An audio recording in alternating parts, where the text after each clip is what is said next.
Throw the net. Isaiah 55:11. So will my word be which goes forth from my mouth.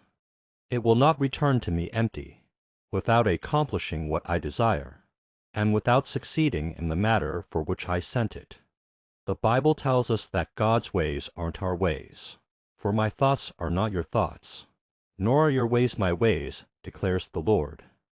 For as the heavens are higher than the earth, so are my ways higher than your ways, and my thoughts than your thoughts. Isaiah 55:8-9. A great example of this is when Peter was fishing. Before he became a disciple, Jesus told Peter to cast his net on the other side of the boat. But Peter let him know he had been fishing all night long and hadn't caught a thing. Peter was a professional. He had probably been fishing since he was old enough to walk.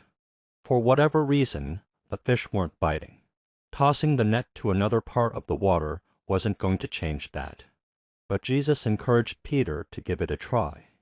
That's when Peter learned at firsthand that God's ways are not our ways. As the creator of the universe in which we live, God sees more than we could ever see. It makes sense to listen to Him and trust Him, doing what He tells us to do. That's the most strategic, wise way to live life on earth. If you do, you'll see Him reveal ways to defeat the enemy that you had never dreamed possible. God promises His word will accomplish His purpose. Isaiah 55:11. How has Scripture helped challenge or renew your thinking about purity and identity? Peter had years of experience, but still needed Jesus' direction. Where in your life have you relied on your own strength instead of seeking God's guidance? Jesus asked Peter to try again.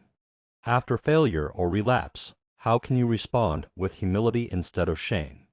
Obedience often comes before breakthrough. What small daily choices, accountability, prayer, avoiding triggers is God asking you to commit to? Jesus met Peter in his place of failure.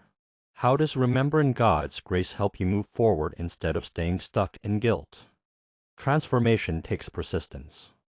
Who are the brothers or mentors God has placed in your life to support your journey?